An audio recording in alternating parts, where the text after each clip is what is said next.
Hi, you don't fail SAP.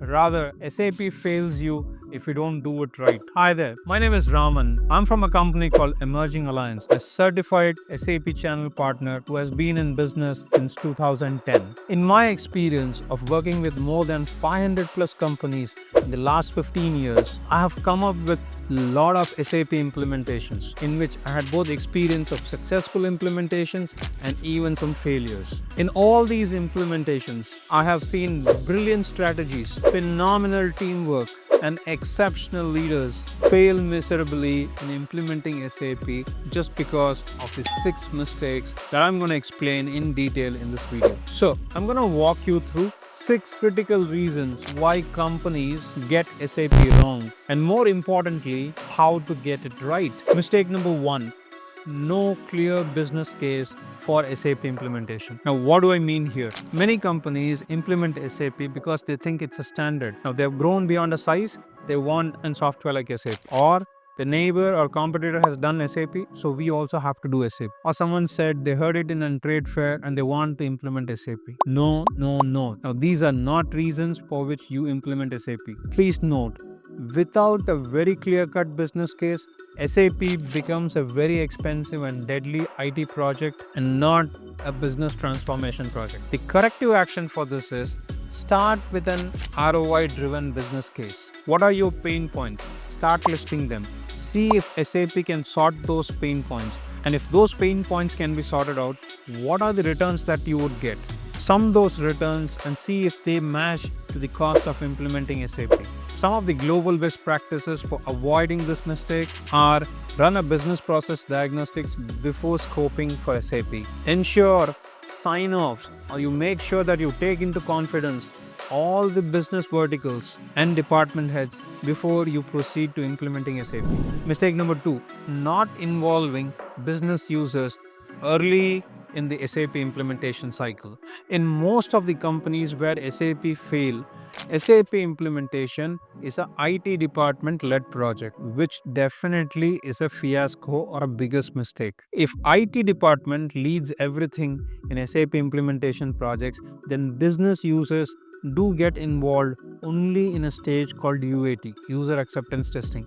Now, this leads to poor adoption, misalignment of business processes, and a lot of delays. The corrective action for this is start involving key users from every functions of the business, every departments, every processes, right from day one. Key activities like blueprinting, training, and user acceptance testing all happens in collaboration with the user. Make them part of the design decision so that at the end of the day they own the solution.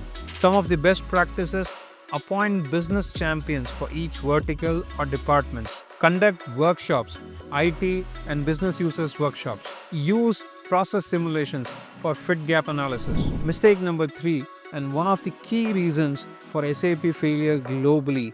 Now, the mindset when people and companies implement SAP is, let's make SAP behave like a legacy system. In some cases, even let's make it look like a legacy system. Now, this mindset leads to a lot of customizations, high cost, and finally makes all upgrades very difficult. Please try to use the standard features and functionalities of SAP. Stick to SAP's best practices as they are tried and tested for almost all the companies globally. That is why they are a global ERP player. Customize. Once again, I repeat, customize only if it has got a clear business justification and if there is no workaround using standard configuration. Some of the best practices followed globally are: establish a change control group.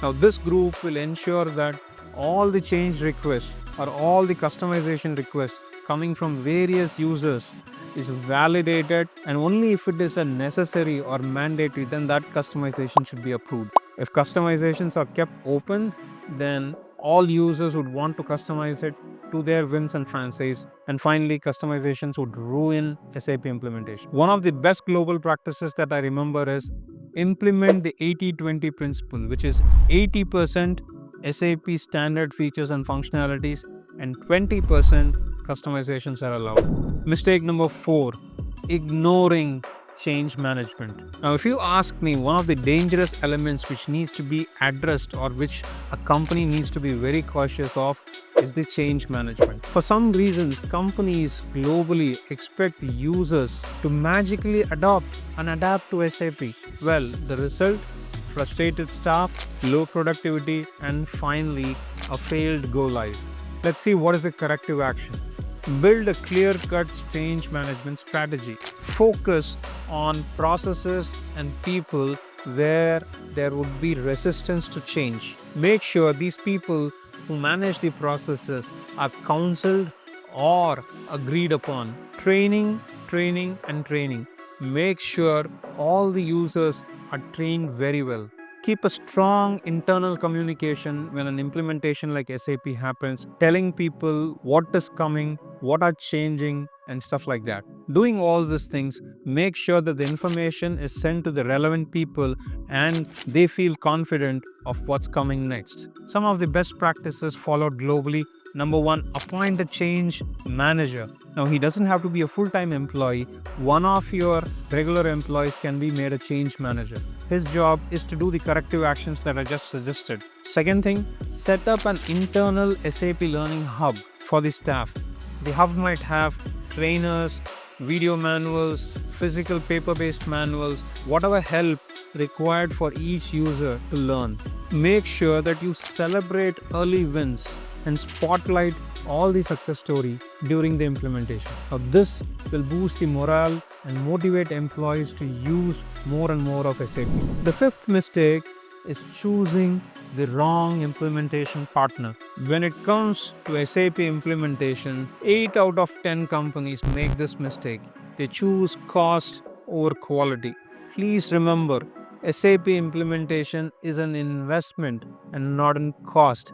It should always be looked with an investment angle so that the investment can bring more of returns, not as an expense or cost. So, companies go with cheapest bidder or with very generic IT vendors who lack ERP depth, knowledge, and experience. The result: poor design, bad solutioning, missing deadlines, and finally finger pointing and blame games. The corrective action: please ensure you spend ample amount of time in selecting your partner, even if it comes at a higher price. Choose a partner who is certified, experienced in your industry vertical, and has got extensive expertise in post-go live support. Talk to their customers where they have implemented ERP. Have multiple proof of concept sessions where the vendors can show you your process in SAP. So some of the best practices followed globally. Number one, ask for at least 3 references where you can go visit and talk to the references. See if you can have an interview of their consultants before assigning the project, because the company might be great, but the consultants or the employees that they would send to do the implementation have to be evaluated. And one of the best practices, see if they can do an MVP, minimum viable product, for you at a cost which is smaller than the implementation cost. And this will make sure that you have a proof of concept in front of you even before you go ahead with the final project. This is like make a sample before delivering me the entire product. Mistake number 6, poor post-go live strategy. Now, this is one more mistake which is the major reason for SAP failure globally. Companies consider that going live on SAP is the end of it. That's absolutely not. Going live is just the beginning, or it's the start. Something like this. If you take your mobile phone, there are only 4 or 5 functionalities or features that you regularly use. But as and when you start using the mobile phone over a period of time, you start exploring a lot of other features and functionalities. Something similar. When you start using SAP, you are only using a limited options and functionalities available in SAP. But with time, you start exploring, you start using more and more features and functionalities. So you require a great support strategy, or what is called as a continuous improvement support strategy. So what is a corrective action? Have a strong post-go live support strategy, especially split them into 2. Immediately after go live, have something called as hypercare support strategy. This is where you need more support resources to take care of the early failures which might happen after going live. Now, this might extend anywhere between 2 to 6 months depending upon the size of the team that you have. After 2 to 6 months, have something called as a normal support strategy where the IT vendor or the implementation partner can support you from remote. Now, after these two phases, you definitely need to have something called as a continuous improvement strategy, wherein you have a clear roadmap on what are the features and functionalities which is not being used, and that can be rolled out one by one over a period of time. Some of the best practices followed globally. No matter what, keep the core project team, which includes the ERP vendors team as well as your internal team, 3 months doing support activities. Have a clear cut ticketing system and an SLA for all the support activities. Conduct weekly reviews to understand what are the issues created and how many of them is solved for at least 3 months or 90 days after go live. Now, summarizing whatever I spoke until now, these 6 mistakes are something which are responsible for most of the failures globally. Now, if you are a company which is in the process of finalizing or implementing SAP, or you already have implemented SAP and are in a deep trouble or feeling lost, then don't worry.